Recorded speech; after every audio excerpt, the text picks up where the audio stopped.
Test 1, 2, test.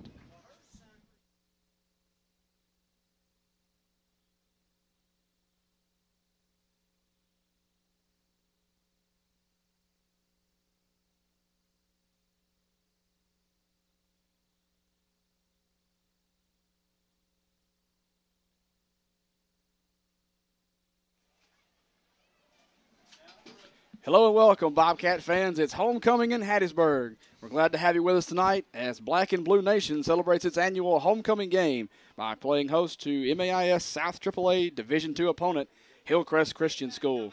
In just a moment, I will bring in my broadcast partner, Drew Smith, but for now, we'll revisit how these two teams arrived here this evening. PCS enters tonight's game looking to rebound after a loss to MAIS ranked number 2, Jackson Prep 24-7, in a game that the Bobcats just did not play their best football. Last week's loss was only the second of the 2012 campaign for PCS as they opened the year with a loss to perennial power Jackson Academy. But then they went on to win their next 5 games, establishing a mark of 5-2 so far on the year with a 2-1 mark in league play. Hillcrest has not quite had the same success they had hoped for this season. First-year head coach Tommy Roberts has seen his squad only manage 1 win so far against Presbyterian Christian School 2 weeks ago. The Cougars are 1-6 on the season and 0-3 in league matchups. Last week, they suffered a 41-0 defeat at the hands of the Park Lane Pioneers. Now I'm going to bring in my partner, Drew Smith. Drew, kind of recap, and if I'm going to put your coach's hat on here, if you're Coach Hawkins. Yeah. And as you get ready for the last 4 games of the season, what are you looking to improve upon and work toward as you get ready? Next week, a big matchup with Parkland, as we're going to hear about later. But as you look forward to making the playoffs for the 3rd straight year, and then going into the playoffs, what can you do? Well, the number one thing, and it showed itself last week against Jackson Prep, is hold on to the football. That's typically been our biggest flaw when we've played teams like Jackson Prep or JA, is we turn the ball over too much, and we just don't value the possession of the ball. And that, as usual, that's going to be a big thing that we've got to key on. Ball control is going to be huge. You start playing teams like JA and Prep, and even teams like Park Lane. You can't turn the ball over multiple times and expect to win. They're just too good, and they'll make you pay for it. It always helps to have a little defense as well. Our defense has improved, in my opinion, the past few weeks. They didn't play bad at all at Prep. A couple of turnovers and a couple of turnovers on downs kind of put the defense in a bad situation. We did give up a couple big plays, but, overall the defense has improved, and, they've got to keep doing that as we head into the playoff time. And, offense, we're going to, just stay consistent. And like I said, value the possession of the football and don't turn it over. Well, one of the things you definitely want to be is healthy, and we're going to visit that in a minute. But earlier tonight, I had a chance to catch up with head coach Joey Hawkins and get his thoughts on last week's game and his preparation for tonight's contest, as well as the rest of the season.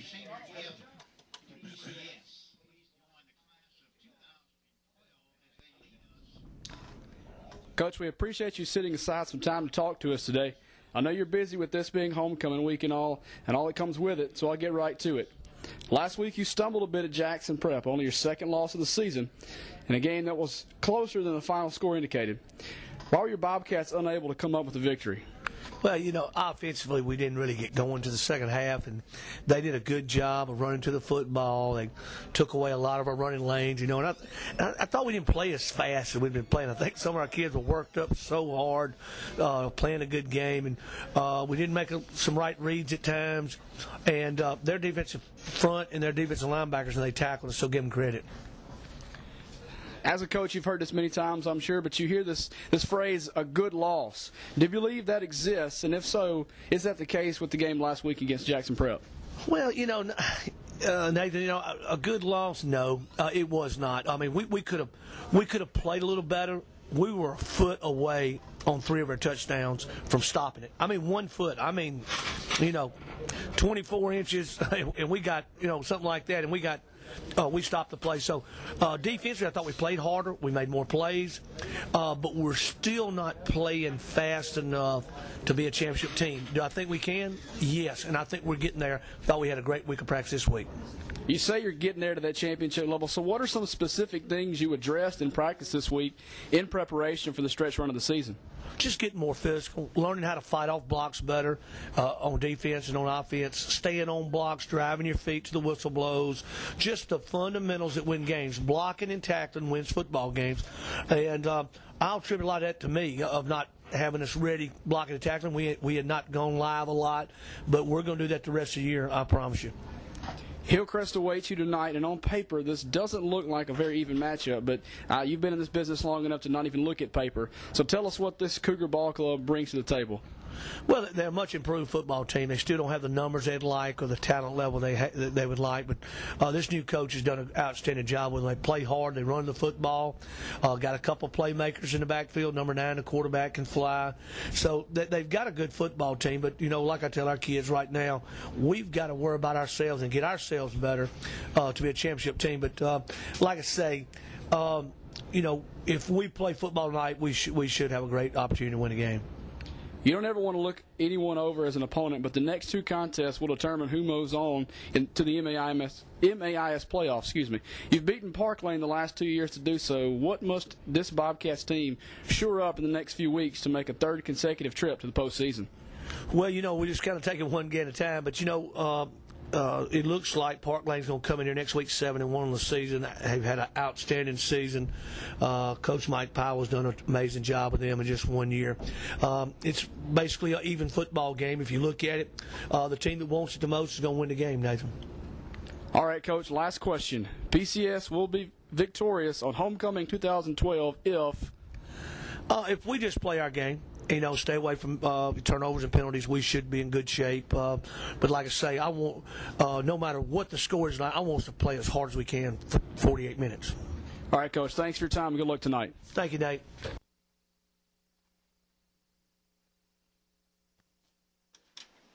That was PCS head coach Joey Hawkins, and our visit with him earlier this evening. And a couple of things you heard him mention there was about shoring some things up, blocking and tackling the basics there, getting back to fundamentals this week and getting ready to attack the rest of this season. And as we get ready to get this game kicked off, the captains have met, the coin has been tossed. We're getting ready to go forward in this game. And before we get started, I want to take just a minute, as it's homecoming, do a lot of recognition here. We're going to recognize our homecoming court at halftime and all that. We're going to recognize a few of our sponsors here before we get started tonight. First and foremost, I want to say a special thank you to the Paw Print. Be sure to go by and visit the Paw Print store for all your Bobcat merchandise. The next time you come out to Bobcat Stadium for a home football game, just stop by the corner of the concession stand beside the home stands.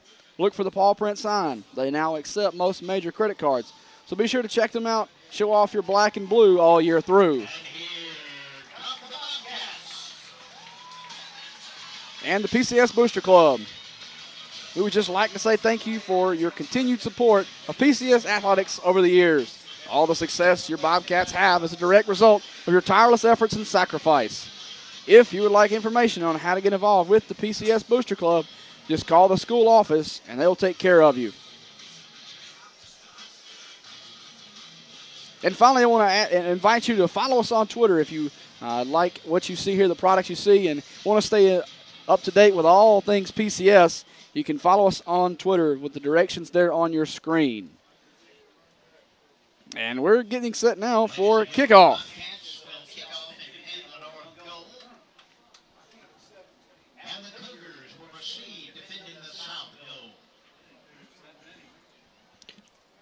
So here we are, homecoming night here in Hattiesburg, getting set to begin this game. And a couple of players, as we get set, PCS will kick off. They're going right to left as you watch in all black, going black jerseys, black pants, white numerals with the blue hats and the white lettering. Hillcrest going in all white, white jerseys, white pants, blue numerals with black helmets. And a player to keep an eye on for Hillcrest is number 9, Malcolm Hopkins. He plays quarterback. He was an excellent basketball player on the team last year, and he can absolutely fly down the football field. And of course, by now you know the familiar faces for PCS. Here's Troy Waite's kickoff. We'll sail end over end into the end zone, and Malcolm Hopkins will try to bring it back, but of course, that will be a touchback.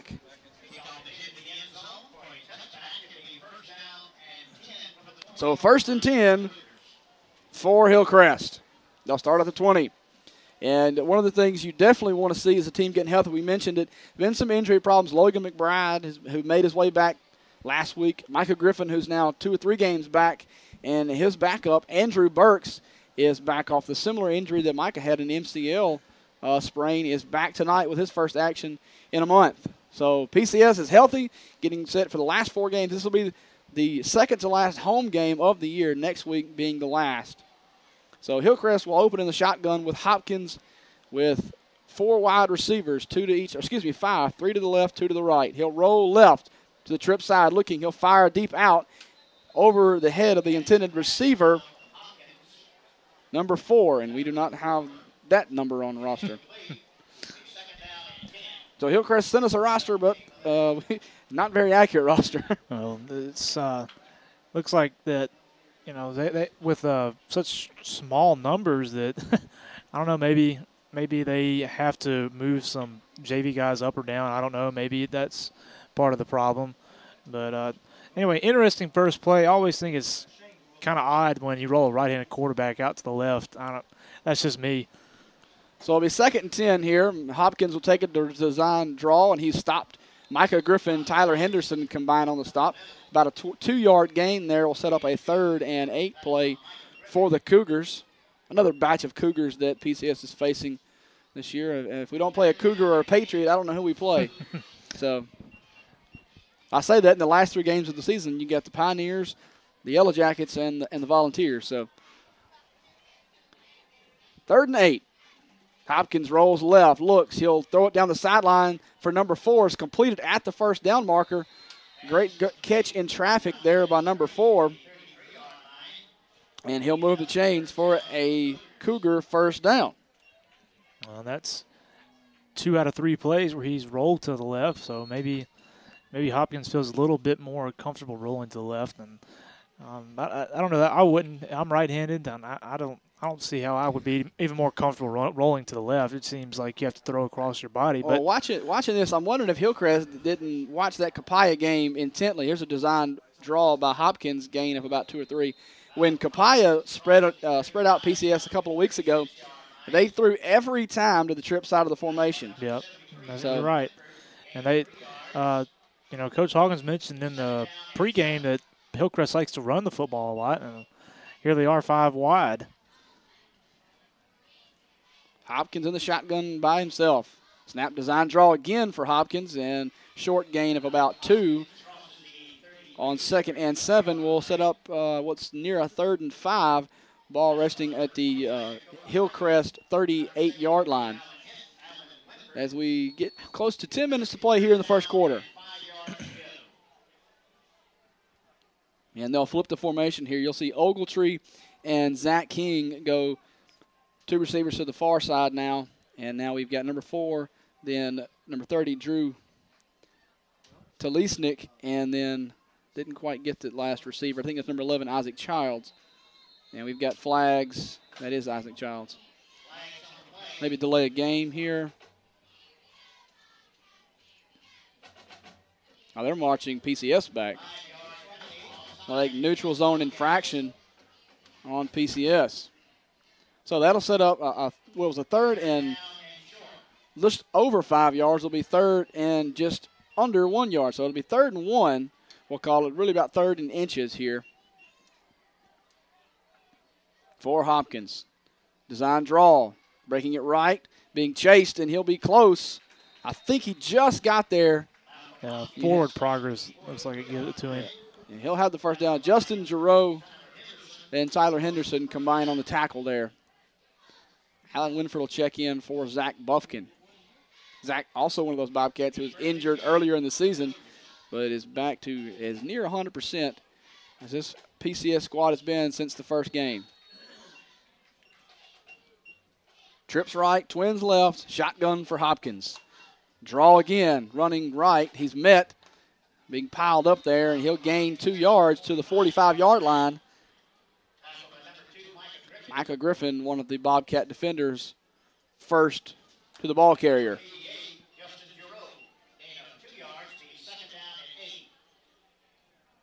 Second and 8. They'll flip formation again, go 3 left, 2 right, and Hillcrest does not huddle. They only have 5 players on the sideline, so no substitutions, no really need.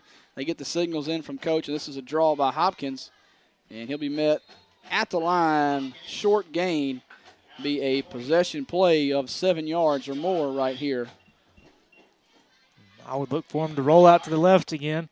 Well, let's see which side they have the trips. They have the trips are going to be to the left of the formation here. So, I mean, I would look for another roll out to the left here on 3rd and long. They've run they got their first down, they rolled to the left, and they had receiver number 4. We don't have his number, we apologize, or his name, and hit him right on the comeback at the sticks. They run a crossing route across the middle, intended for Lee Ogletree, passes high and incomplete. They decided to go down the middle, and we defended that fairly well. Nice job there by the D. I didn't really pay attention to what was happening on the left side of the field, but a little pick play on the left side, but it was slow developing, and Hopkins thought he had the big receiver Ogletree, about 6'4", tight end, a little Jimmy Graham style they have there, have him split out, and back to punt is the mysterious number 4. We got to figure out who he is for sure. High snap, and PCS almost blocks it.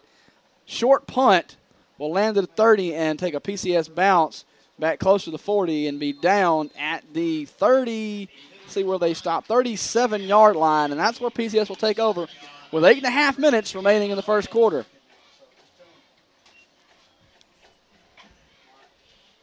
And we'll begin to see if that PCS ground game can get back on track. Well, it's hard to get on track when you play a defense as good as Jackson Prep. So we played about as good as a defense in the MAIS last week. A couple of games we're going to keep an eye on for you tonight because they have big ramifications. This is Fate Island sweeping the left side. He's at the 50. He's got one man to beat as Hopkins. He cuts back, now spinning and thrown down inside the 30. So Fate Island, his first carry, goes for over 30 yards and sets PCS up with a 1st and 10 at the Cougar 26-yard line. But as I was mentioning, 2 games we're going to keep an eye on for you. The annual throwdown in Jackson, JA at Jackson Prep, is tonight. And, of course, that game has ramifications in the MEIS. It's number 1 versus number 2 in a backyard rivalry there. And also, Starkville Academy is visiting Park Lane. And, of course, we mentioned Park Lane has pretty much been the avenue as Patterson drops back to pass. He's got a man in the end zone. It's Allen, overthrows him, incomplete. But Park Lane and PCS, the winner of that game the last 3 years, has moved on to the playoffs with PCS winning both of those matchups. And so, or excuse me, the last 2 of the 3. And so that game will be next week. So Coach Hawkins mentioned it in our interview. Park Lane likely will move to 7-1 in that matchup, and PCS could be 5-3 or 6-2 moving into that, with that game having a whole lot of implications. We'll go I formation, twins right for Patterson. They counter it to Lee Sygrist going right. He's cutting back middle. He's got an avenue to the end zone. He's got 6 points. Touchdown, Bobcats. Lee Sygrist untouched. And we saw Andrew Burks leading the way there at fullback. Nice to have the sophomore back on the field. Very slow developing play there, but kind of let Lee just had to kind of let his blockers set up, and when he decides he's going to run, it's hard to stop him, and he basically went untouched all the way. And Troy Waite's extra point is upcoming. Holding is Robbie Broadhead, snapping Jones, and we've got movement on the right side of the formation. Looked like Hillcrest player jumped into the neutral zone, causing some PCS players to move, and they're discussing it now. We'll see what they'll do. And they'll call false start on PCS.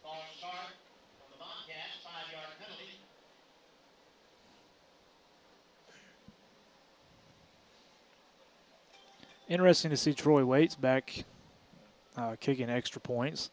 Yeah, John Woods has been handling most of the Extra point duty. Troy was one of those battling nagging injuries early in the year.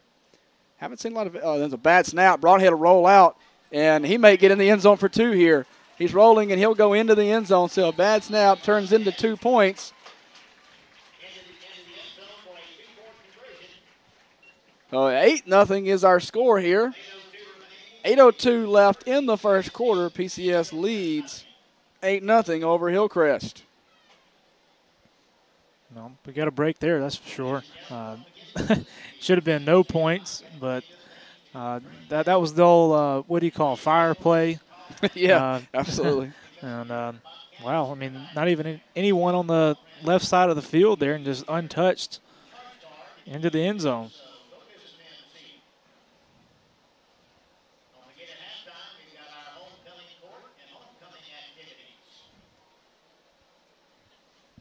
And Waits will do the kickoff duty as well. So PCS marches 60-plus yards in just 3 plays, 2 runs and an incomplete pass, and then a 2-point conversion on a botched snap.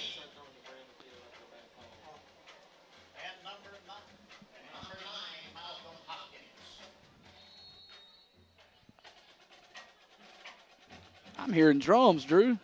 Do my ears deceive me? I think it's the Jones County drum line here, lending their talents. Hopkins from the 1-yard line, looking right, now cutting back left, trying to find a way. He springs free, and the one man left to get him, Jonathan Burks, brings him down.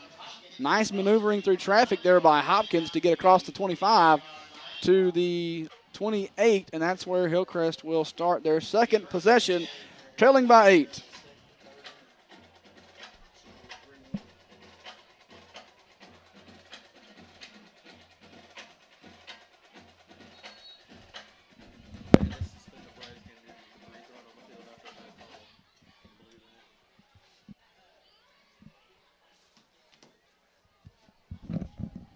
Hopkins on the draw, middle, fighting for extra yards. He'll push the football forward, get to the 33-yard line, so a gain of about 5 on that play. Yeah, we'll call it 6. Give him 6. 2nd and 4. We'll round up tonight. I get the feeling that Hopkins is going to be doing most of the work for Hillcrest. I don't know about you. Well, he's going to touch the ball every time as quarterback, and over half the snaps has been runs, just like here, as Giroux, Winford, and Griffin meet him at the line. Actually, be a slight gain of a yard there, reaching the 35. So it'll be 3rd and 3. He also does kick returns. So I'm wondering if he drives the bus for Hillcrest, too. I don't know.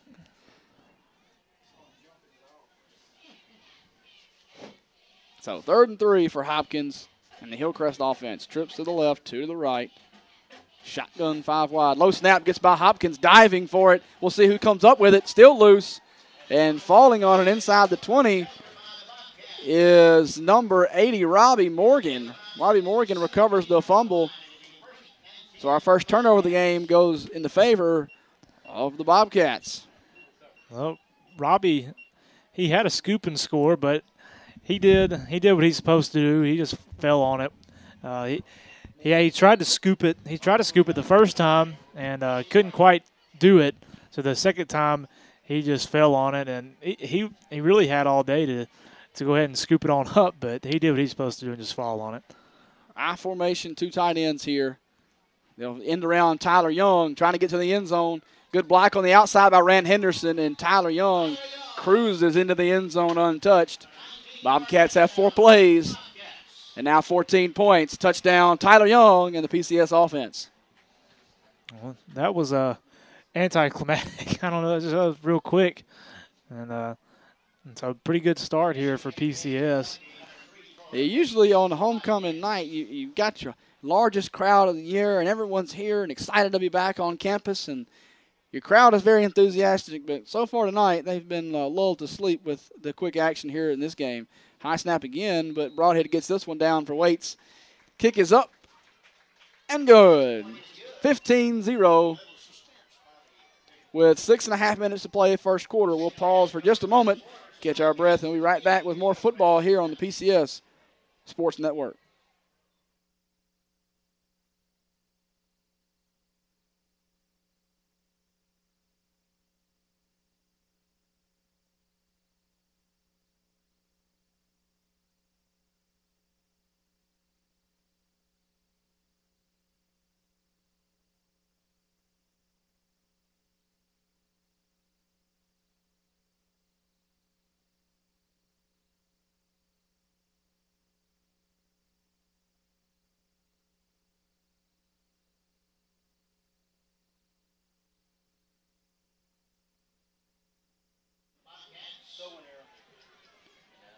We are back here live from Bobcat Stadium as Tyler Young has just taken his first carry of the ball game and run it 15 yards for the second score of the night. Waits kickoff. This one will be into the end zone over the head of Hopkins.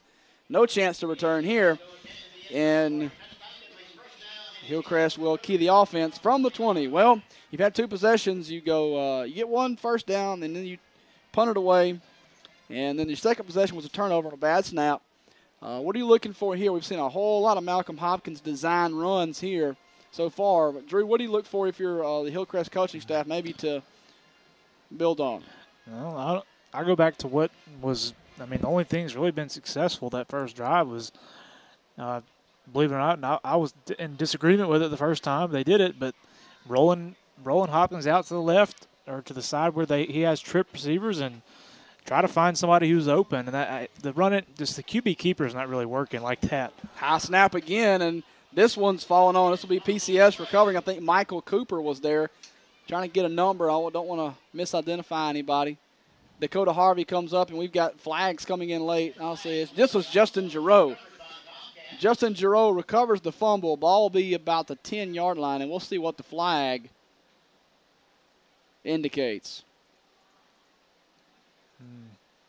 Maybe some frustration there from Hillcrest on the second bad snap in a row. I didn't really see anything go on. Official that threw the flag walking over to Coach Hawkins on the sideline. So the indication is that it'll be against PCS. And I'm seeing some players throw hands up, not sure exactly what happened. And they'll march it back from the 10-yard line. Still haven't got a signal from the white hat. Unsportsmanlike conduct against PCS. Not really. I didn't see anything go on there.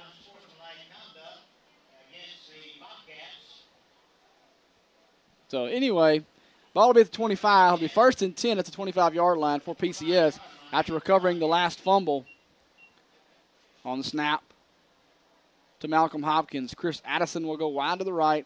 We'll go flex formation here with Jones and Island flanked off the ends and Sygrist behind quarterback Daniel Patterson.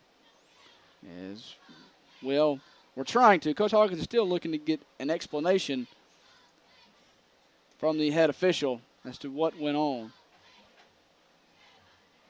I didn't see anything that looked unsportsmanlike, but again, I'm probably the farthest one away from the field, so no surprise there. I saw a Hillcrest player come up and try to separate the PCS player and a Hillcrest player from each other. So I guess something happened. I don't know if it was words or. With all of this delay here, we're going to give you an update. Jackson Prep leads early over Jackson Academy 7-0 in the first quarter of that game. Typically, on a dead ball penalty, you back it up and it's 1st and 10 from the spot because the ball was not put in play. Therefore, you can't lose your down and distance. That's correct, but I've seen several things this year that yeah, we've been educated this year several times.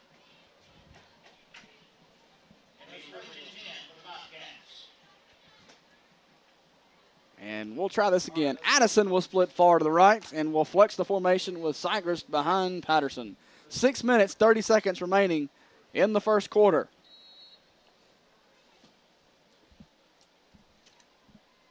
Ball resting right between the hash marks, almost dead center of the field. Island in motion. They'll reverse it to Jones on the counter trap, and he'll speed into the end zone. So 5 plays and 3 scores for PCS. Stephen Jones with the 3rd Bobcat touchdown.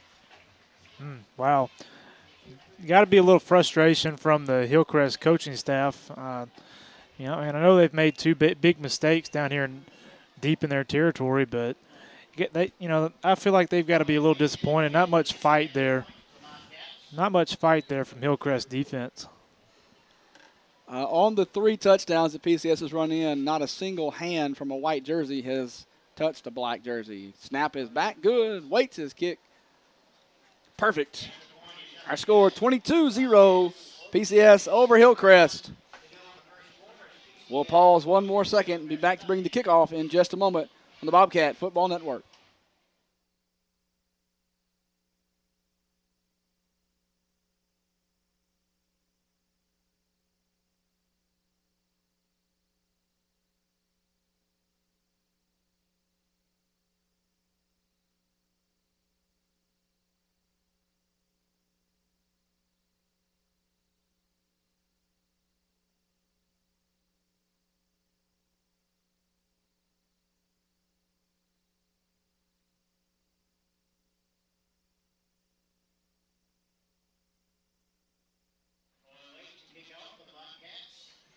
Back here getting set for the kickoff. Stephen Jones has just taken his first carry to pay dirt. And PCS has staked themselves to a 22-0 lead early here in the first quarter. 6:21 showing on the clock. And Waits will send this one into the night sky. We'll go into Hopkins 9 yards deep in the end zone for touchback. And so Hillcrest for the second consecutive time will start from their own 20-yard line. Well, they've tried the quarterback keeper 2 times in a row, and it's resulted in a bad snap and a fumble, which we've recovered both times. If you can't snap it back to your quarterback, could be a long night. Yeah, I mean it could be, and I mean I don't expect them to come out of this 5 wide set, but maybe change up a little bit what they're doing, just running Hopkins up the middle. It's not really working anyway. And there they go. Now he breaks it right now. Now trying to cut back. Still plunging forward. And the ball came out at the end, but they'll say his forward progress stopped him at the 20, just shy of the 24. It's probably a good call. I believe he was stopped, and I heard the whistle first. But, I mean, go back. I mean, they're getting about 2 yards per play on that play, but I don't know. I guess the only thing that's playing in their favor, I mean, is it's running the clock. But well, what worries me about this is we saw an offense that relied a lot on the quarterback in Kapaya, and he got battered and bruised. He rolls left and throws complete out in the flat to number 4, and Chris Herron there to make the stop at the 30. I think it'll move the chains just enough. It will. Ball just across the 30, and that'll be enough for a Cougar first down. And, well, I mean, that's what I've been telling them to go back to after I scrutinized it a little bit. The first play they tried it, but that's the only thing that's really worked for them. So, I mean, why not go back to it again? This will be a Hopkins draw. Tries the left side, and nothing doing there. Matthew Stevens, Robbie Broadhead, and Michael Cooper all there building a wall. Well, we've seen this year that it's been pretty tough to just run straight through the PCS defensive line, and I mean, even teams like Prep have had to kind of bounce it out to the outside and try to get around us that way, but just straight up the middle has not been a success for the opposing team. Trips come to the right side. He'll roll right. Oh, Micah Griffin shoots through and forces him up in the pocket, and he'll be spun down by Alan Winford and Matthew Stevens in the backfield for a sack. Micah Griffin came shooting in untouched, forcing Hopkins to tuck and try to get what he could there. So a loss of 2 sets up 3rd and 12 for Hillcrest. They'll send the trips to the right.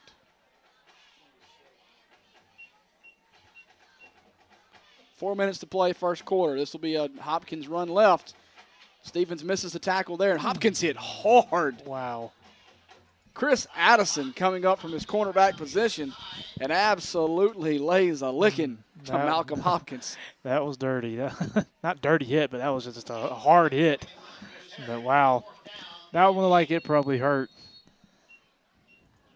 Malcolm Hopkins meet Chris Addison. So to set up a 4th and 8, a gain of 5 there.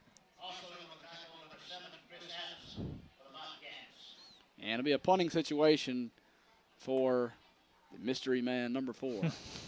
Still haven't gotten a name for this Hillcrest player. They only have 22 men on roster, young men there, but this one is not showing up.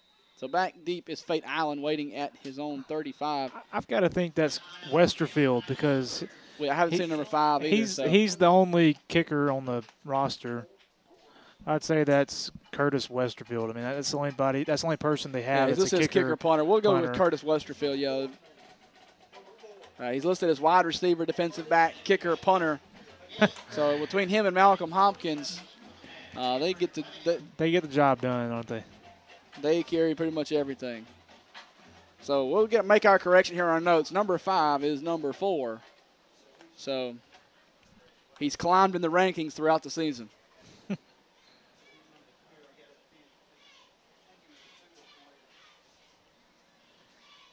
After the timeout by Hillcrest, Hillcrest let the play clock run down. Our game clock at 3:26. Took a timeout, and now they're in punt formation. Island waiting at his 30 for Curtis Westerfield's punt as he gets his name on air. Nice kick from Westerfield. Sends Island back to the 25. Now he'll bounce it out. Trying to get to the left boundary. Still moving. And Westerfield will bring him down at the 45. So like Robert Upton got away with a little bit of block in the back there on the play.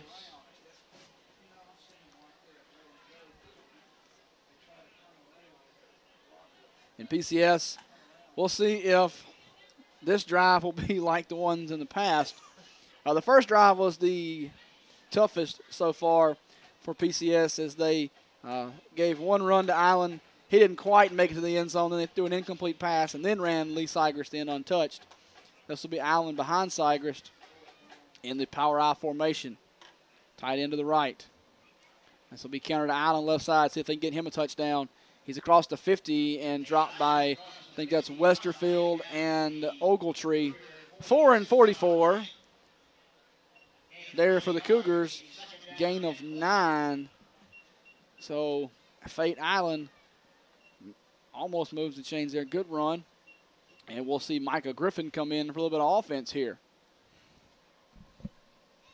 I suspect we'll be seeing a lot of different names here for PCS. They go Griffin tight into the left. They'll split a receiver. Addison right, Young left. In I formation. They'll fake it to Island, rolling and looking. He's got Sigrist wide open in the flat. Throws it to him high. Sigrist can't go up this week and make the one-handed catch. We saw that exact play last week at Jackson Prep go for the only score against the Patriots, and Patterson throws this one a little behind and high of Sigrist. Patterson just waited a little too long to get in the ball, I think.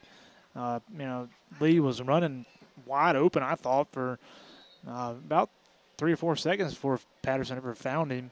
And by that time, Patterson had somebody pressing down on him from that Hillcrest defensive line and put a little pressure on him. And this is Island, and he runs into his own blocker and keeps him from springing that one for longer. MRA also leads Magnolia Heights 14-0 in North AAA action. The game's in Madison. A lot of people were looking forward to that game as Magnolia Heights has come out to surprise a lot of people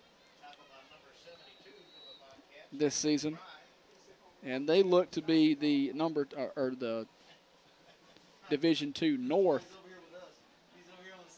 favorite at this point. Twins to the right. This is Island running right, trying to get to the outside. He's at the 40, cutting up the field at the 35, and out of bounds. He'll move the chains again for another first down.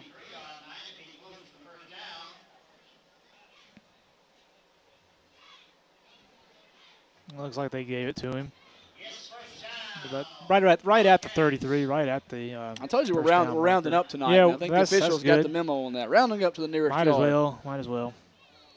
Under 2 to play, first quarter. PCS leads 22-0 for Hillcrest on homecoming night.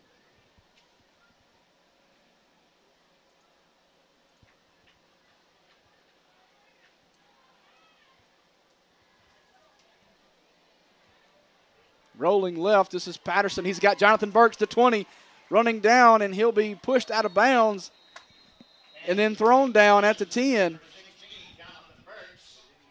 Looked like a little bit of a horse collar on the tackle.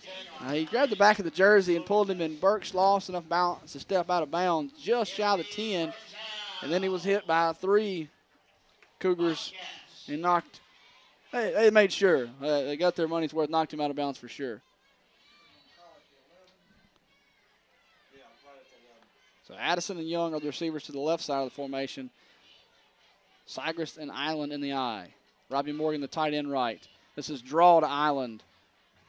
And he'll get inside the 10 to about the 6-yard line. So with it being 1st and 10 at the 11, you can get a first down and goal if you get down close enough. We'll see Burks checking in. Also Rand Henderson, the junior receivers. Henderson will split wide, and Burks will be in the slot as they go back to the I formation. Island running right. They'll see if they can get him in the end zone here. And he's tripped up just shy of the goal line. Nice tackle there by Westerfield. He'll be short. Probably right at the first down, though. And it'll end up being a measurement here. I think he'll have the first down. They're going to look at it. And it is. It'll be first and goal, PCS, inside the 1. And we'll see Burks come in for the second fullback. And I would expect right here Coach Hawkins to go ahead and get Fate his touchdown for the night. We've seen Lee get one. We've seen Stephen get one. We've seen Tyler get one and not get a carry after that. So I would imagine that Fate Island doing all the work to get down here. This will be double deuce, Fate Island. It is plunging up the middle and into the end zone for a Bobcat touchdown. Fate Island moves our score to 28-0. PCS with 37 seconds remaining here, first quarter.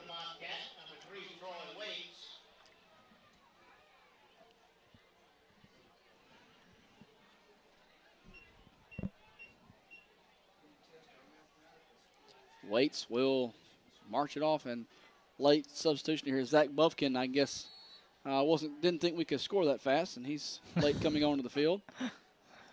He's an important piece. He's the right guard here. It's right next to deep snapper Stephen Jones. So want to make sure he's in there. If you blinked, you missed 28 points in this quarter. And kick is up. Looked like I had a little early movement and good. And officials didn't catch it. So 29-0 first quarter as we get ready to wind down the opening period of action.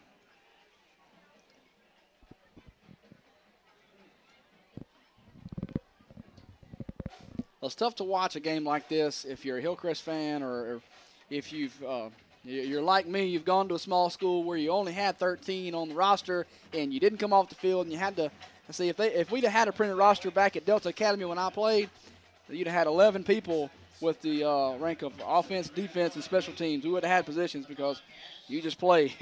So I can sympathize with Hillcrest and the woes they've gone through this season.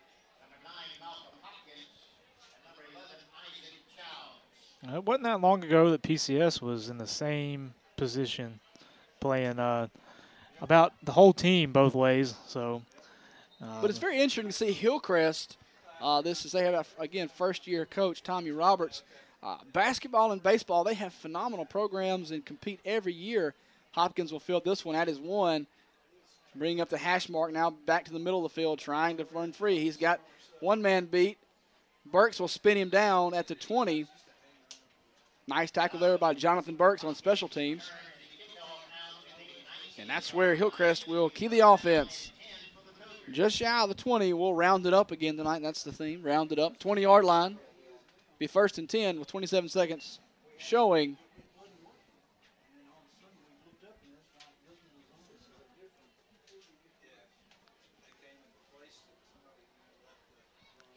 And make sure we get the right football in there. We'll have receivers come in. We'll have twins now, 2 receivers to each side, and we'll have some company in the backfield for Hopkins. That is Westerfield, of course. Who else? Well, Hopkins does need a little help maybe in the backfield, maybe one more extra blocker just because he's been running for him. They go to the pistol formation here, and the give is to Westerfield, right side, and he'll be tripped up, crossing the 20. Tanner McGowan got into the backfield to trip him up. He gets about 2. We'll call it 2nd and 8.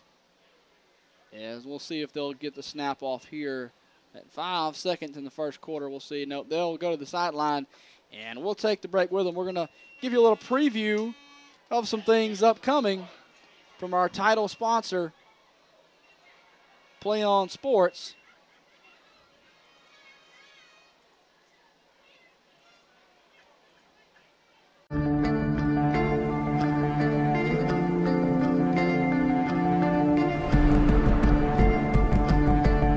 match away from immortality. This is a total team effort. We're going to try to dictate to you what you're going to do on both offense and defense. We're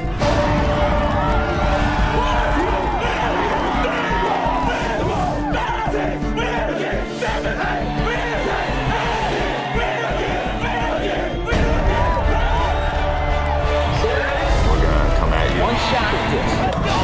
Now it's time to put the hats on and go get some work done. So they're all going to look to make a statement early.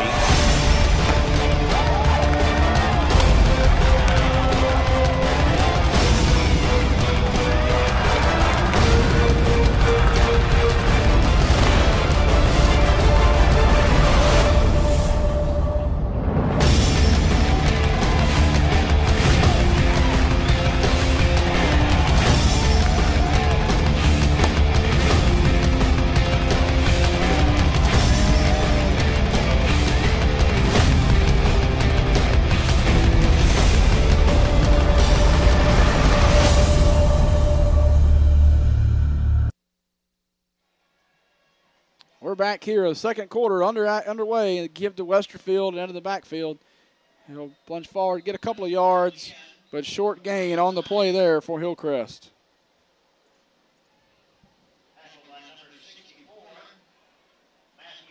Well, it's kind of funny. Westerfield is listed as a wide receiver, defensive back, kicker, and punter, but not a running back. Not a running back. You need to add that one to the list too, I guess. So it'll be 3rd and 6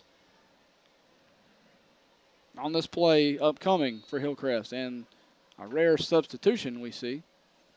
And we've got a player running over to the sideline. That's number 60, Austin Phillips, the senior lineman. Going to get looked at by a trainer. So here we go again. 2 to each side. They'll go shotgun with Westerfield off the right shoulder of quarterback Malcolm Hopkins. He'll roll right and look. Those across the middle for Ogletree, off his fingers, incomplete. And he's thrown twice to Ogletree, and both of them been just outside his reach across the middle of the field. That'll be 4th and 6 upcoming after the incompletion from Hopkins. And so Westerfield will drop back to punt. And Fate Island will most likely be fielding his last punt of the night. I would expect to see maybe Hunter Norton back there or Tyler Young on the next punt. I got to say, Drew, I'm liking this black-on-black uniform combination that PCS has tonight. That's the first time I've ever seen it. They wore it one game last year and didn't play so well, and they quickly shed that one. Excellent punt here from Westerfield since Allen back inside his 30. Now he'll be brought up and dropped by number 21, Ian Childress, at the 35-yard line, and that's where the Bobcat offense will come into the game. We'll see who will be quarterbacking the Bobcats here, as I would expect Daniel Patterson's night to be over under center, and Robbie Broadhead will go into the game here at quarterback. So already deep into the roster here. Rand Henderson will go split to the near side with Burks in the slot. Younger brother Andrew Burks at fullback and Hunter Norton at tailback for Robbie Broadhead. Tossing right is Norton, cutting upfield, now trying to weave his way. Flag comes in behind the play as Norton crosses the 50, and he dragged down at the 45. Tackle made by Austin Mayfield there. It'll be a hold most likely in that general area.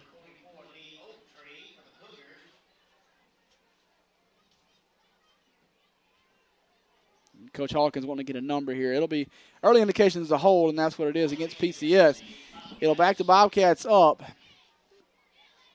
to their own 25-yard line. It'll be 1st and 20 after the penalty. Is under 11 minutes remaining in the first half.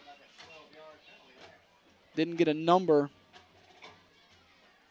The ball spotted at the 27. It'll be 1st and, I guess that's 18. And they'll go right side to Norton again, this time across the 30 to the 40, dragging defenders to the 43. 42, excuse me, I'm in that roundup mode. 42-yard line. Good run there from Norton. This one will count. No penalty, and so it'll be 2nd and 3 for PCS. That roundup method has worked tonight, so we'll give you a break on that one. Put the positive spin on it. Yeah. Henderson will be the receiver to the right side of the formation.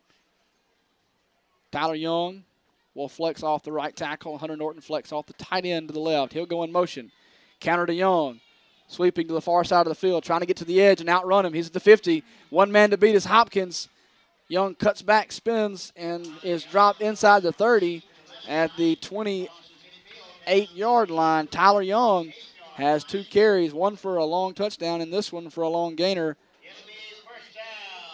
of 20-plus yards.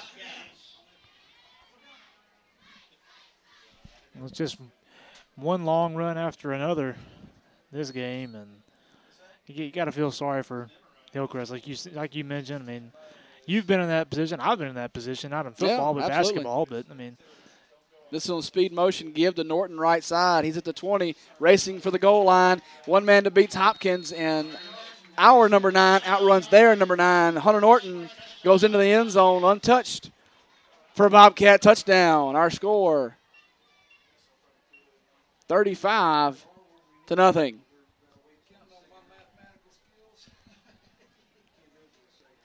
And I would imagine this will be a John Woods extra point here.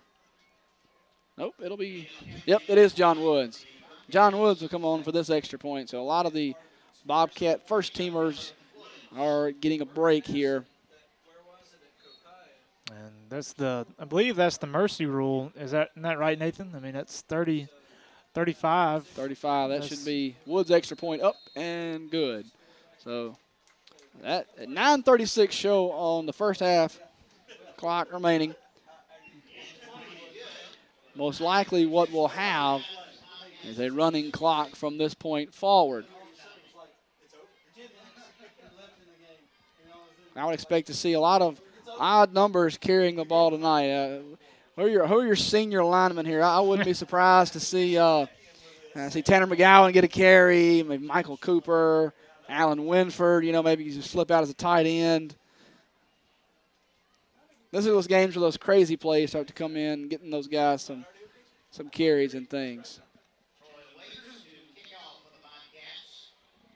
Yeah, Micah Griffin, we saw him last year on a couple of out-of-hand games. He jumped in there, got a carry. I believe it was the game last year at Hillcrest when Coach Hopkins got every kicker on the roster a carry. Yeah. And John Woods got a carry, went around right side and tried to dive in the end zone and hit a brick wall. Flew backwards. Saw Zach Giroux, who plays soccer now at William Carey University, get a touchdown in that game. Troy Waits will still be doing the kickoff, and he'll send this one. This will go into the end zone and over the head of Zach King for a touchback. And Hillcrest will start at the 20. I mean, how rare is it in high school just to have one solid kicker? But, we've got 2, John Woods and absolutely and Troy. I mean, just both very, very solid kickers, especially at the high school level. And, like I mentioned, it's just so rare to have 2 that can kick it out of the back of the end zone consistently and be very consistent on extra points and even, field goals with long distances. John Woods on any other, he's a backup kicker here at PCS, but on any other roster in the MAIS, he would be an asset and starting kicker. So shows a lot for him as Hopkins options right, fakes the toss, left, turned around here, and he'll get a 5-yard gain at the 25-yard line.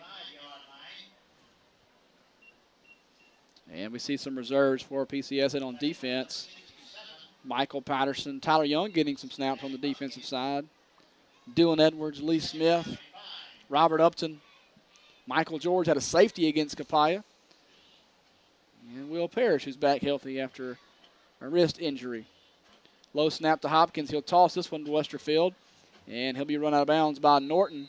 And probably a late hit there.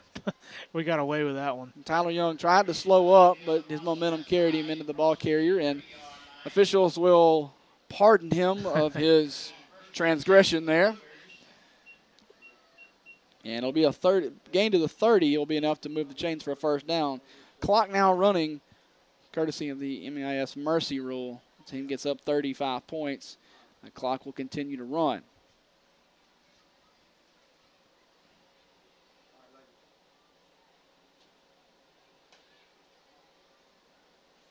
Interesting that the play clock hasn't. The referee didn't signal the play clock to start. After one in Jackson, Prep and JA are tied at 7. Still looking to get you a Park Lane and Starkville score. Rolling right is Hopkins, throws to Westerfield. Big gainer here across the 50. Westerfield lowers the shoulder, and Michael Patterson knocks him down there crossing the 50. Ball spotted at the 49. That was an impressive play there. Just a simple rollout by Hopkins, and Westerfield was open, and he had a nice run, catch and run. Pretty aggressive run there, and he didn't let up. He ran right over one of our defensive backs. Hey, we won't call a name out on that. Yeah, we won't call it out on we the won't air. call it. So he stepped out to 48, so this will snap to Hopkins. He bobbles it, now looking to throw, and he'll be hit and dropped. Robert Upton, the first one to get to him. Pretty heads-up move there by Hopkins, just to go back and pick it up and then look for somebody open down the field.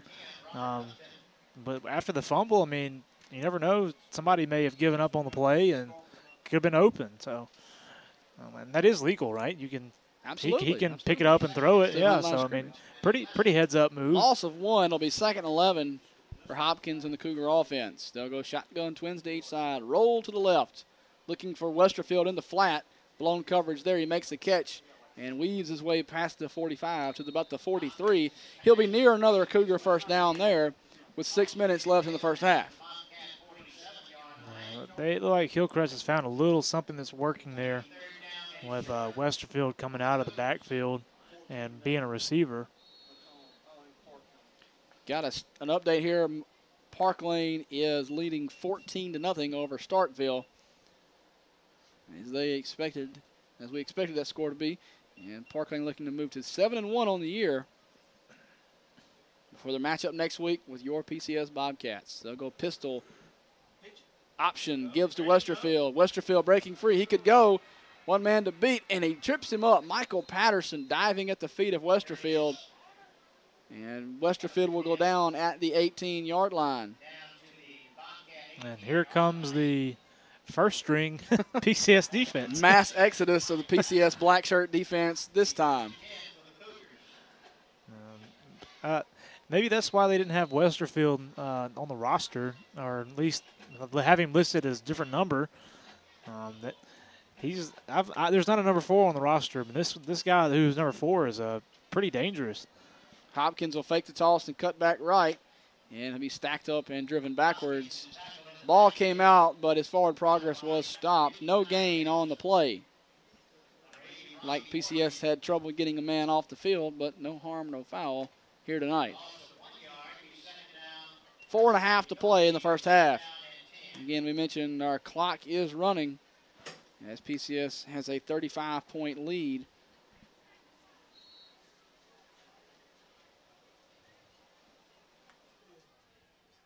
Looks like Coach Hawkins was pretty satisfied with that 0 on the board for them. He didn't want to give that up. Brought back that first team in. Hopkins will drop back to pass. Those across the middle to Ogletree. This one will be caught incomplete. Looked like Stephen Jones and Lee Ogletree, all 4 hands on the football there, and as it came down, it was stripped out of there, and then a late flag comes in. I think that's going to be unsportsmanlike against Hillcrest. A little bit of frustration boiling over for the Cougars. I believe that was Westerfield there who did that. Not to point him out, but I think he said something to an official after. He said after that magic word. Yeah. And he comes off the field immediately. And that referee's not happy with him, I don't think. He's not happy with himself either. So a 1st and 10 inside the PCS red zone for the first time tonight turns into a 3rd and let's see if I can get an estimate here. 25. Got to get to the 8-yard line, and the ball is resting at the 33. Exactly. How are you going? You're the math major here, Drew. So yeah. 3rd and 25. 3 minutes remaining in the second quarter. Well, just add 15 to the other number. I mean, you get it. I mean, it's not that bad. It's not too hard. Hopkins on the run, and he'll get a short gain. So it'll be 4th and 24. And I would expect to see Hillcrest go for this. I'd expect just a toss to the end zone. I don't know about you. Why not? Maybe hope for it to come down in your receiver's hands in the end zone. Hopkins' head is dropped. He looks exhausted right now, and he should be after all the activity he has seen to this point. Driving the bus, getting the team ready, and he's doing everything else, kick returning, He'll running. drop to pass and eludes. No, he doesn't. I thought for a second ago he was going to get away from Micah, but Micah blitzing in, sacking Hopkins and turning the ball over on downs back near the 43-yard line. PCS will take over. Now, that was a nice job by the first-team defense to come back in and really had their backs against the wall down inside the 10. And Hillcrest didn't gain another yard, went backwards about 25 to 30. So nice job of them coming in and keeping that 0 on the board for Hillcrest. Broadhead brings the offense back. They'll go flex formation. He'll look to pass, looking deep for Henderson. Broadhead flushed out, trying to run for his own life. He gets back to the line of scrimmage and then some. Wow. Somehow Robbie Broadhead gets up to the 50-yard line. And he was 10 yards behind the line of scrimmage, fighting tooth and nail just to stay upright, and somehow turns it into an 8-yard gain. Robbie Broadhead. He just wouldn't go down. That's for sure. And that was a play that should have been about a -5 yards that just turned into. He had ran Henderson wide open down to the 20-yard line, but he didn't have enough time to set his feet and throw the ball. I formation. They'll fake it to Norton in Broadhead designed rollout. He's got Burks in front. Now Broadhead will be hit from behind and dropped at the 30-yard line. And we've got a timeout, PCS, with 43 seconds left here in the first half. And we'll keep it right here, as we'll probably take a big break when we get to halftime and let you see homecoming festivities here. We'll see if we can't get a microphone to the crowd in the sidelines. And we see Will Parrish getting checked out on the sideline by head trainer Rusty Hines. He had a wrist injury before this, and he's getting a wrist looked at. Not sure which wrist was hurt previously. Now he's getting the left wrist checked out. And PCS will have the ball. 1st and 10. We get out of the timeout at the 30-yard line. 43 seconds left. And Jackson Prep now has a 14-7 lead over JA. A little bit of a surprise there. Well, number one team in the state trailing on the road. I say on the road, down the road, in Jackson Prep. I've been kind of in the Jackson Prep bandwagon, I guess. I've been, even though they've been ranked second behind JA all year, and JA still hasn't lost a game. I mean, they haven't lost a game in seems like forever, but I still think Prep has the slight edge on them this year. And well, going into this, seeing both of them, I would have thought Jackson Academy had a slight edge, just because. But that home field advantage goes a long way. I mean, to be the best, you got to beat the best, and nobody's beating JA as they go for a 4-peat. So we'll see how the end of that one turns out. Short gain here by Burks. They'll set up 2nd and 9, I formation. And they give it to Andrew Burks again, and he's met immediately, almost taking the handoff, his number 60, Austin Phillips. And he'll lose that yard he just gained.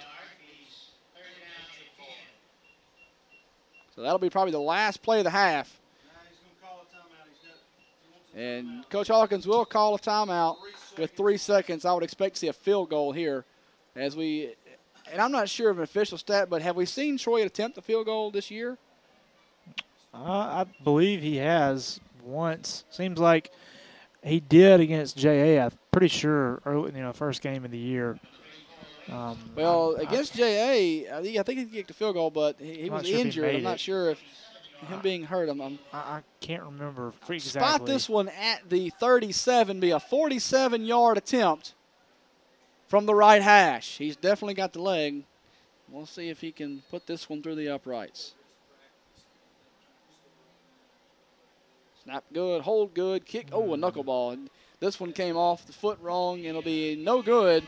Troy Waits kick, and we'll go to the half.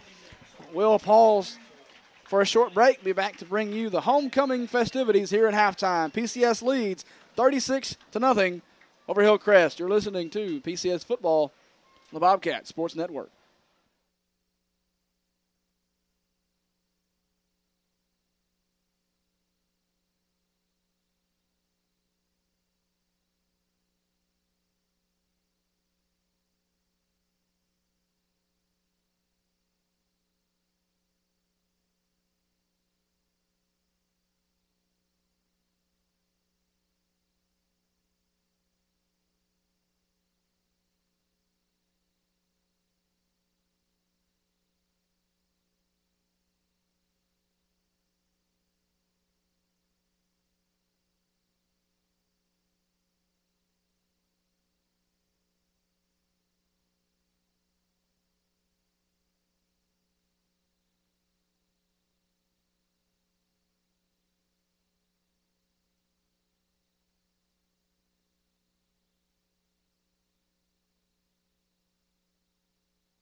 We're back live here as we've just concluded the halftime homecoming festivities and crowned our queen for 2012, Camille Azar. So congratulations due to Camille and her family. It's a very, very prestigious achievement, and we'll see how the second half will go. We're about 2 minutes away. Teams are stretching in on their sidelines, getting ready. The 2 minutes on the clock. We'll see if they actually let that clock run all the way down before we begin the second half of play, with PCS leading 36-0 in this one. And not much analysis and stat breakdown needed to kind of get a feel for how this game is going.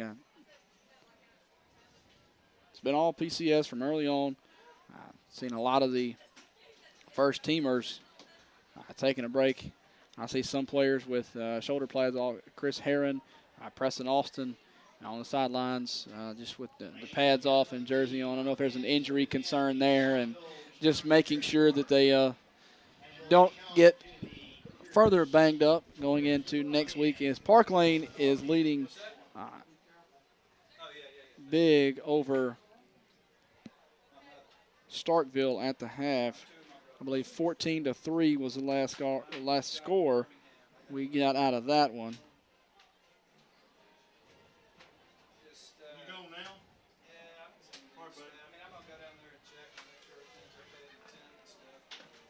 And we'll definitely be keeping an eye over that.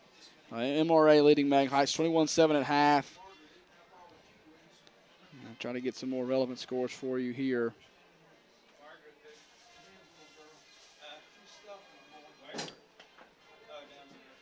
Jackson Prep over JA 14-7. All 14 points that Jackson Prep has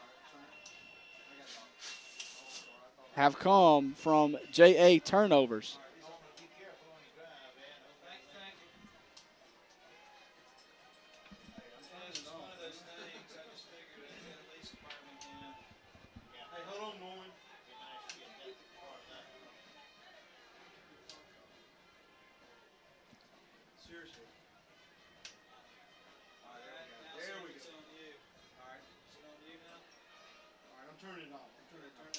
We're getting set to kick this one away. It'll be the first kickoff for Hillcrest tonight.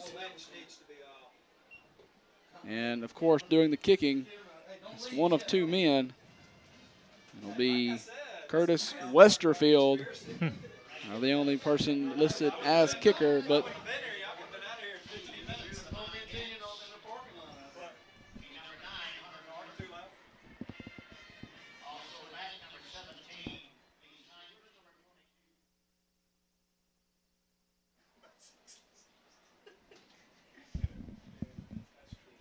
Westerfield tees it up at the 40, and back at his own 10 is Hunter Norton. A lone, this will come down to Sygrist at the 20, and he'll run it middle, trying to find a seam. He's got one and runs through one defender. Lee Ogletree making the stop. Ball put down for play at the 43-yard line, and that'll be 1st and 10 for PCS, and we'll see what crew will take the field. I see Robbie Broadhead back under center at quarterback, as Daniel Patterson's night is, for all intents and purposes, over. He'll stand next to Coach Hawkins and strategize and game plan and kind of get ready for next week as we welcome Parkland in on senior night. I formation, two receivers. Give on the counter left side to Norton. Norton across the 50 and up the sideline. He'll run out of bounds near the first down marker. Well, I take that back. Just crossed the 50 before he stepped on the sideline. Right at the 50-yard line. Gain of 7 will be 2nd and 3 for the Bobcat offense. You still with us over there, Drew? Trying to stay awake. Run clock run is all it will. The clock will do its part. It's just up to us to do ours. Lee Smith will see action at wide receiver here. He'll be split to the near side at the number 50 there. Toss to his side. That's Norton. He'll cut it upfield. Across the 45, stops on a dime and turns it upfield. Up near the 40 to the 41. And that'll move the chains for a first down. Again, had a 2nd and 3 play there, and he gets a good 9 yards. plenty for the first down. Nice to see Hunter and Tyler Young racking up some yards tonight. Be great to see those guys get going. Yeah.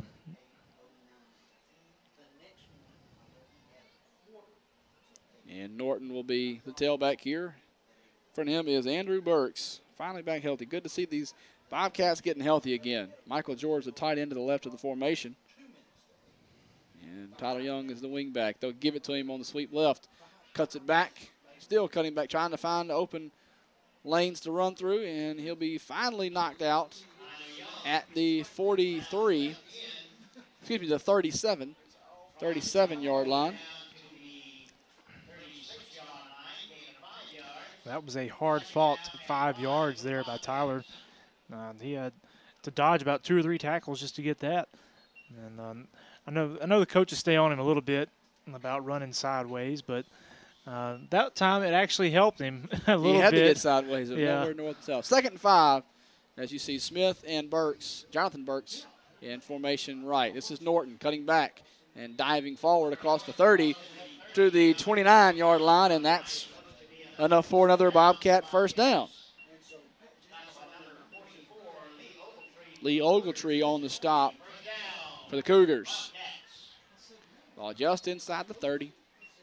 Under 9 to play, 3rd quarter. Again, clock running here, courtesy of the MEIS mercy rule. PCS got up 36-0, and the clock has been running ever since. Henderson is the wide receiver to the near side. Burks in the slot. Tight end to the right is Michael George. Broadhead takes and tosses Tyler Young. Running right. And he'll be dragged down from behind. Ooh, we got somebody rolled up on. That looked bad. Wow. Player down for Hillcrest who's got an injury. And he's grabbing that right knee. Is that Malcolm Hopkins? I don't see a number 9 standing up. You hate to see that in a game like this for Hopkins to go down. And he went down in a heap. He was engaged in a block, and then Tyler Young got tackled from behind and crashed in behind, hit Hopkins from behind and rolled up, and Hopkins immediately crumpled to the ground and grabbed that right knee. Hopkins is an excellent basketball player and one of 2 returning starters, Ogletree and Hopkins, for that team. And Hillcrest had a very good season last year on the basketball court, so you hate to see this. And trainers Rusty Hines and from Hillcrest, Brittany Fitzgerald, look at him, and he will limp. He's up on his feet, which is a good sign, and limping back off. So doesn't look to be very serious. So that's a good sign that he's walking under his own power. But that was a very, very scary moment there for Hillcrest. I mean, it's been pretty much the Malcolm Hopkins and Curtis Westerfield show, so I couldn't imagine how the offense would look without Hopkins. If I'm Hillcrest, I sit him the rest of the game. You know, I mean, he's basically your go-to guy, and 36-0 here in the second half doesn't really do any good to have him in the game. He'll go immediately to the sideline here as we go I formation. Norton behind Andrew Burks with Jonathan Burks in the slot to the left. Broadhead will toss to Norton, running left. Cutting back, trying to find his way. He'll have the first down at the 15-yard line. They'll mark at the 17, excuse me. I watched the near side judge, and he was walking the 15-yard line. And the far side official spotted at the 17.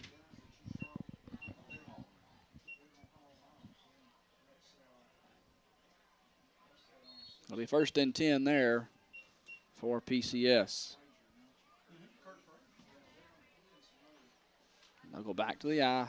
7.5 here, 3rd quarter. Counter back right to Young. Cutting upfield and brought down. We got a flag behind the play, however. We'll see what the flag will be. Hillcrest defender had his arms out to his side as if to say, who, me? As he talks to the official. So just going to assume here that it's going to be some kind of penalty behind the play on Hillcrest. And they'll wave the flag off. No harm, no foul, I guess.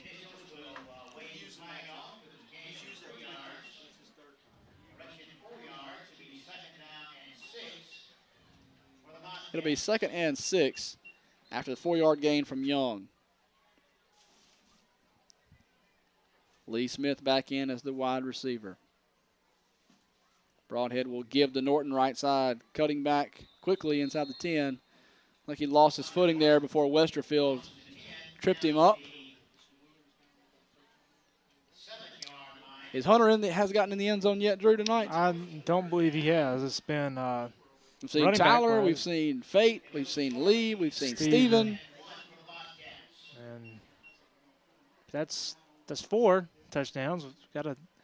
Who's the other one? And I don't believe it was was it Hunter? I'll have to look at my stats here in a second. Toss right side to Norton. He'll get into the end zone here, and he's definitely on the board now. Touchdown, PCS. Hunter Norton. As the clock ticks to 5.5 to play third quarter, Hunter Norton has taken PCS to a 42-0 lead.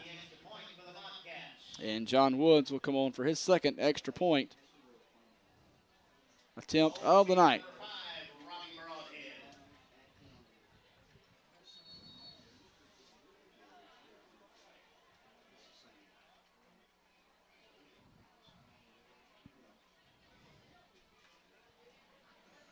Good snap. Blocked. Charging through was number 28, Travis Weed. Able to shoot through a gap and block the extra point there from Woods. Well, it just evens it out from earlier, I guess, when we got the 2-point conversion on accident on the bad snap. So it makes it 42, even number like it's supposed to be. You get a 2-pointer, then you get the missed extra point there. So, yeah, just like you said, evens back out. Well, Hunter didn't score earlier. That's his second of the night. His second of the night, yeah. Yeah, I thought we were missing one in there, just like you said. Hunter's actually got over 100 yards rushing, 112 tonight. So nice night of rushing from Hunter. Probably his first, and I'm going to go ahead and say that no doubt his first 100-yard game. No, yeah, it is his first 100-yard game, only 100-yard game. He did have an 89-yard kick return at Capaya, however. Yeah. That was his first touchdown of the season. So he's got 2 on the board tonight, gives him 3 for the season. Troy Waite's doing the kickoff duties. That's all right. Right at 300 yards rushing tonight for the Bobcats. So a little bit under the season average. This one into the end zone, and Zach King will not have an opportunity to return it. And we'll see if Malcolm Hopkins will come back onto the field. And he is trotting back out there. Well, that's a good sign for Hillcrest. You know, it's multiple reasons. Especially for basketball season, you know, you don't want any, you know, that seems to be one of his main sports. He's very excellent basketball if not player. his main sport, so definitely good for him for that reason. I've seen several players actually happen to our squad here last year at PCS with Hunter Hawkins. Yeah, definitely. In the first part of football season, Hopkins running right, weaving his way through Bobcats. Ball on the ground. I think Hillcrest was able to come up with it, however. As he was hit by, I'll see if I can get a number there, 65. Hayden Boutwell hit the ball carrier, knocked the ball loose. And fumble recovered by Hillcrest. Didn't get a number there. Results in a 3-yard positive play. Will be a 2nd and 7 yards to go. I see Nikki Neal into the game now for PCS. Along with Zach Buffkin and several other secondary defenders. Lee Smith playing defensive backfield. Matthew Stevens putting on pressure, tips this one up into the air. Diving for it, however, is Zach Buffkin unable to come up with it. Nice play there from Stevens. Broke free on the rush, and on the rollout, Hopkins threw it. Stevens did a good job getting his big paws up. Stevens stands about 6'4", 6'5". And he's a tough target to throw over. Well, that's not the first time he's done that this year either. He's had done a big pretty one of good those job. against JA, first game of the season. I remember that. Yeah. He did. He's done a good job of getting his hands up when he's not been able to get to the quarterback.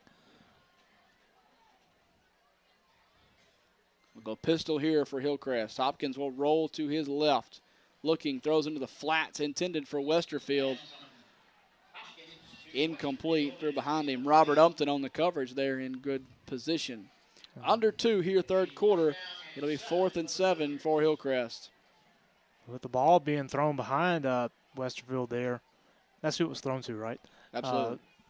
Who Upton else? almost Upton almost stepped in there and intercepted it with the ball being behind Westerfield like that, and it was almost another turnover for Hillcrest.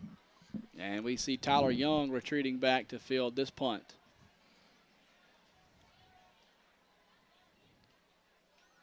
Westerfield's kick, wobbly sidewinder, will bounce and roll out just across the 50. And we put down at the 49-yard line, and that's where PCS will have it. 50 seconds and counting as the clock is rolling here.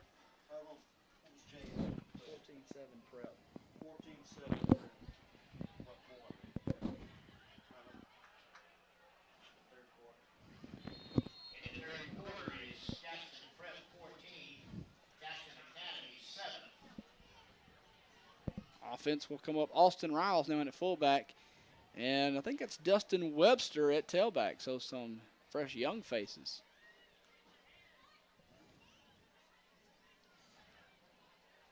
Listed as a wide receiver on the depth chart, but it's a little ball carrying duties here tonight. With this one well in hand at this point for PCS. That'll be the last play of the third quarter.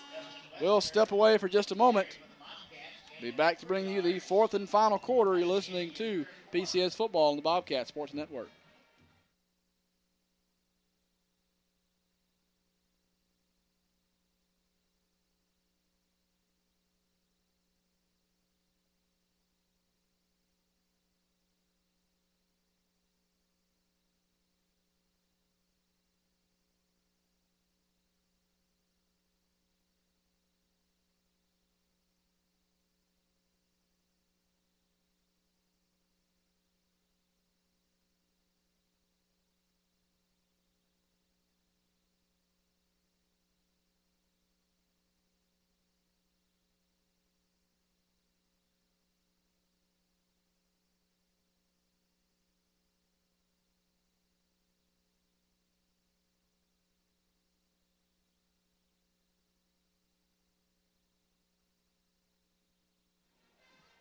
Welcome back here. First play of the fourth quarter upcoming. As we see some fresh young Bobcats in the game. Lee Smith at wide receiver. Robert Upton at receiver. Austin Riles fullback. And this is a fake to Dustin Webster as Broadhead rolling out. Dumps it off to Riles behind the line. Almost gets past one defender. And goes down just shy of the 50-yard line. Be a loss of 1 on the play. It'll be a 3rd and 9 play upcoming.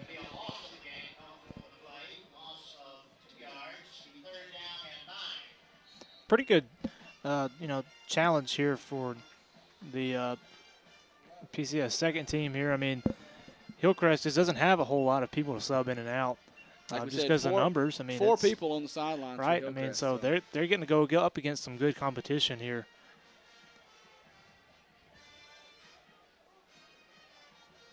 This is Dustin Webster on the left side running. Flag comes in from the near side judge as Webster with a good run across the 45 to about the 43. We'll check the flag. Saw a white hat toss the flag, and anytime the white hat throws one, usually a hold. About 9 times out of 10, I think it'll be a block in the back. Possibly. It's a hold. We'll go with the first option there. Holding against the Bobcats.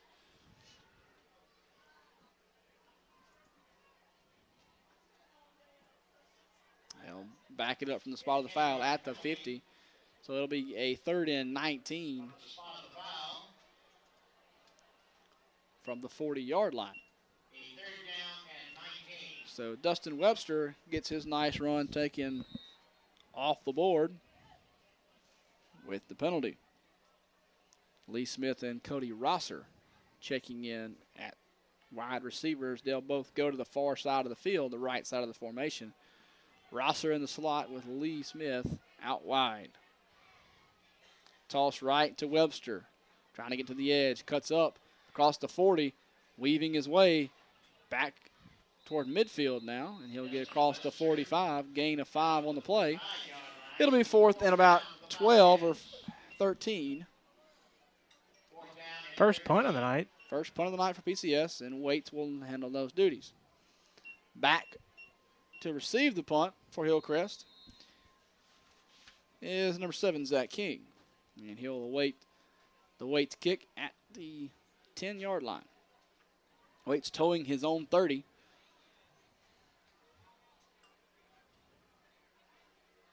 Good snap back. Waits kick. This one a wobbly side kick off the side of his foot. Hits at the 30, takes the Hillcrest roll before it's put down by Jonathan Burks at the 34-yard line. 9 minutes left to go here tonight in homecoming 2012. PCS in control 42-0 over Hillcrest. This win would move PCS to 6-2 on the season, 3-1 in conference. Park Lane, waiting next week, is 6-1 right now and leading Starkville Academy. With that win, they would move to 7-1 and 3-1 as well in conference. Or excuse me, 4-0. I'm sorry, 4-0 with Jackson Prep waiting the last game of the season.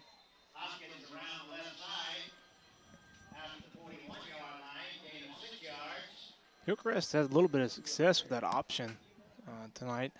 You get somebody like Hopkins running it, and with the kicker, was it Westerfield? Westerfield, yes. The kicker, running back, defensive back, whatever. Renaissance man. I mean, that's not a bad combination there, running the option, and they've had a little bit of success doing it. Those two are in the pistol formation here. They'll give up middle as Westerfield up to the 50. Nice run there. On the 2nd and 4 play will bring Hillcrest a first down in PCS territory. Lee Smith gets the tackle and is immediately rewarded with a break to the sideline. Yeah, Lee looks like he may be hurting just a tad after that, and he had to get in front of a Westerfield that was running full steam. It's a low snap, but Hopkins is able to give the ball to Westerfield, same play. This one for a gain of 4. On the tackle is Jace Broom. Hayden Boutwell checking in, and he'll give a spell to Austin Thornton. What number is Hayden?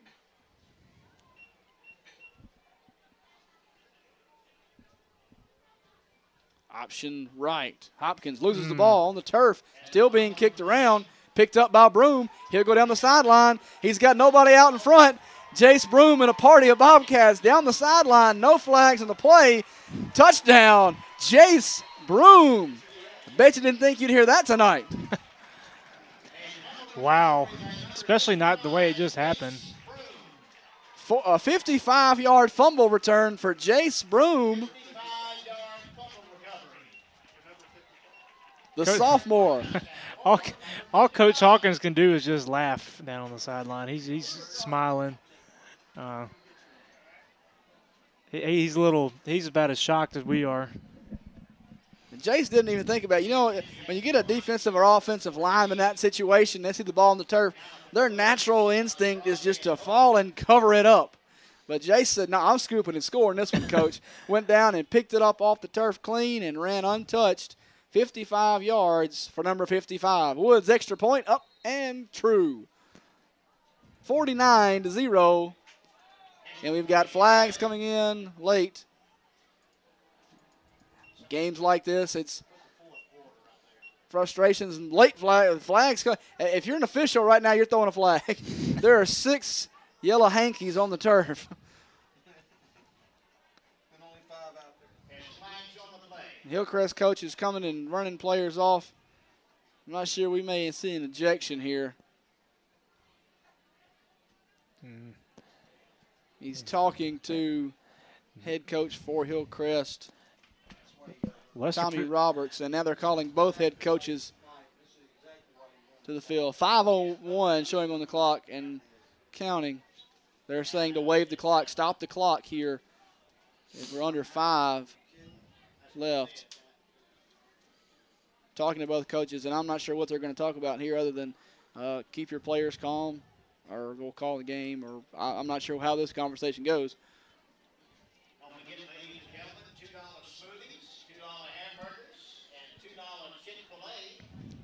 This one well decided, 49-0, with 5 minutes remaining in the ball game. And John Woods is waiting to tee this one up. Unsportsmanlike against Hillcrest, unsportsmanlike against PCS, offsetting penalties. So a slap on the wrist for both teams. No penalty assessed. And John Woods will tee up from the 40. Frustrations from Hillcrest, maybe not being very receptive of the manner that PCS is handling. I'm not sure what happened right there, but there was a rain cloud of yellow falling at the goal line just a minute ago. My guess is wasn't very nice words being used. So there's always that.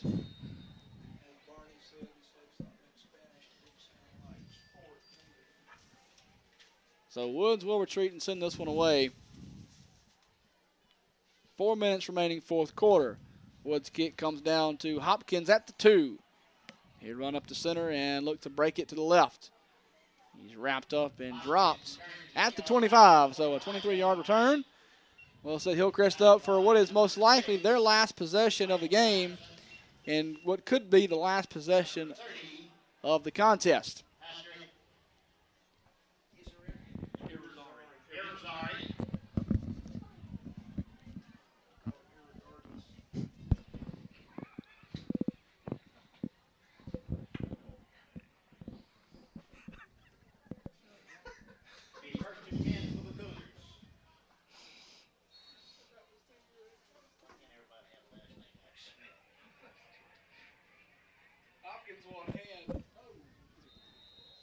Hopkins will hand to Westerfield, charging up the middle, be a short gain, up near the 28.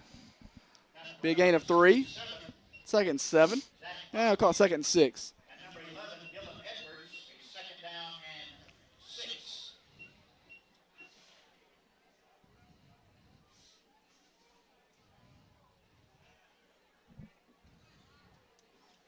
Trying to update some scores here and see what we've got.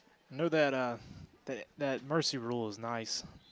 It's down to 2 minutes now left in the game, and really, I mean, there's no reason to just keep playing in a game like this either.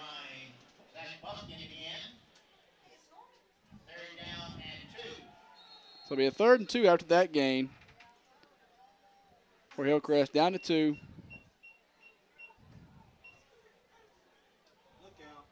Ball on the ground, and PCS falls on it. Just not a good night for Hillcrest. Another turnover, and that's kind of fitting for how the night has been for them. Just to end their last drive on a turnover, and they've got a lot of work to do going back. And who do we see who they have next week? I did not see who Hillcrest has next week. And we'll see if we can't look that up here. And we'll go victory formation as Jonathan Burks is about 20 yards behind quarterback Robbie Broadhead. And with 1.5, this will probably be the last snap, but may have to get 2 or 3 more. And Broadhead will wait to the last possible second on the play clock at 13-12 and counting. And we'll see Broadhead take a knee here.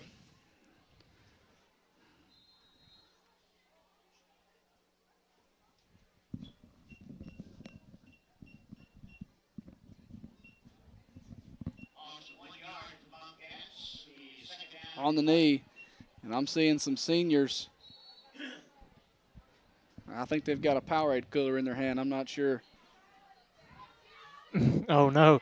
And there's somebody in a nice tuxedo standing right beside Coach Hawkins. Somebody would have warned that man. I think that's one of our assistant coaches down there. Like he came from some other place other than a football game. Broadhead takes a knee, and we'll see if they'll reset the play clock. Have to get Now Dr. Smithers down there by Coach Hawkins. I know they're not. I think Coach Hawkins knows what's coming. I think he's headed to midfield already. They're not going to get a chance. Maybe after the game. So that'll be that. They won't reset the play clock. 19 seconds and counting.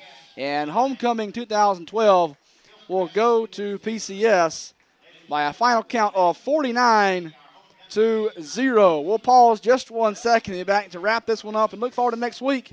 Hang with us just a moment for the recap. You're watching PCS football on the Bobcat Sports Network.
Welcome back here. We're going to put a bow on this one tonight on Homecoming 2012. Your Bobcats victorious 49-0, and we look forward to next week. It'll be senior night here in Hattiesburg. PCS will play their last home game of the season as they welcome in the Park Lane Pioneers, and that one will be for all the marbles, so to speak, as the winner of that game will most likely, barring an unforeseen circumstance, move on to the playoffs to face most likely Jackson Academy, the number 1 seed out of the North at this moment. And we'll see if they and MRA can hold their positioning in the standings. But MRA will be the 2 seed and most likely take on Jackson Prep.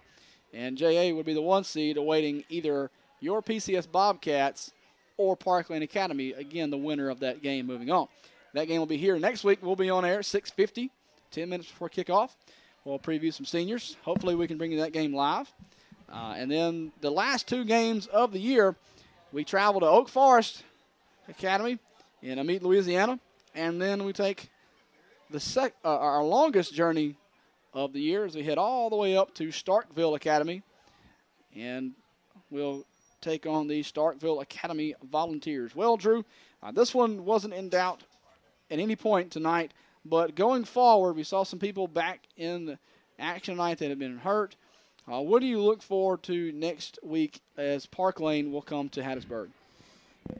Well, I mean, that one's is that one going to be setting up any seating purposes? I'm not sure. That will be the way it breaks down right now is we have played Jackson Prep. Park Lane has not. Park Lane will end the season with Jackson Prep. So they could beat Jackson Prep. And then Jackson Prep would have the 2 seed. Park Lane would have the 1, holding no other losses. If we defeat Park Lane and Park Lane loses to Jackson Prep in the season finale, we would then get the tiebreak over them, having head-to-head matchup 2 seed for the 2 seed, and play the awaiting North number 1. Well, I mean, basically that's still a pretty big game. It's going to be. I would expect that to be a fairly nip-tuck type game, real close. Really going to come down to turnovers on the line. I mean, whose line can dominate it? And I mean, I know they've got a pretty solid offensive line, and I believe Tyler Stutzman. I think he's absolutely. He's on the he plays offensive line, maybe some tight end too. Going to be very one of their skilled, one of their big time players, and he's actually been getting some college looks, I believe. I know Southern Miss has looked at him, but they've got some talent for sure. They're going to be wanting to come in here on senior night, upset us. I think we did it last year to them on their senior night. Absolutely, over we did. at Park Lane. So, Little revenge factor little there. revenge factor, and but I mean, it seems like PCS Parkland always tightly contested game in football, and it's going to be interesting, and it just comes down to, I mean, they're 7-1, after tonight. We're 6-2, and it's going to be a lot to do with who wants it the most, and who holds on to the football, who takes care of the football, and whose defense can step up. I mean, if our defense plays like it did tonight, we're going to be in good shape. Our offense is usually they're going to show up most every time. So take care of the football, and play some defense like we did tonight. We're going to be fine, and we'll be looking at a 7-2 record heading into our final 2 games. So that'll wrap it up here tonight. Again, PCS victorious on Homecoming 2012 by a score of 49-0 over Hillcrest. Hope to see you next week as we take on Parkland on senior night. For Drew Smith, I'm Nathan Dancy. We thank you for watching PCS football on the Bobcat Sports Network.